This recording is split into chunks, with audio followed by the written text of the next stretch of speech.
Tom Estabrook here at Estabrooks.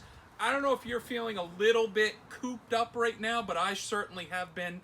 We're talking with you today about how you can get out in your yard and start gardening. Obviously, plenty of social distancing in your yard, so you can get out and start cleaning up, working on picking up all those dead sticks, thinking about, raking off all those plants.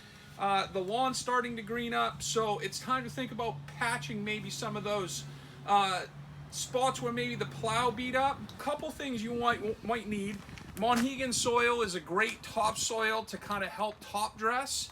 And this product here, this Easy Straw, is a easy one-time product. You've got the straw in there, the starter fertilizer, the seed, everything.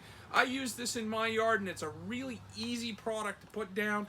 Once you wet it down, it will bind to the soil, not blow around. So it's a great product to really think about how you can patch those areas that you need to early on in the season. The other thing you can do is get outside and fertilize your plants. So your typical holly tone and plant tone are two go-tos. Obviously holly tone for all of your evergreens, blueberries, blue hydrangeas, anything with acidic needs.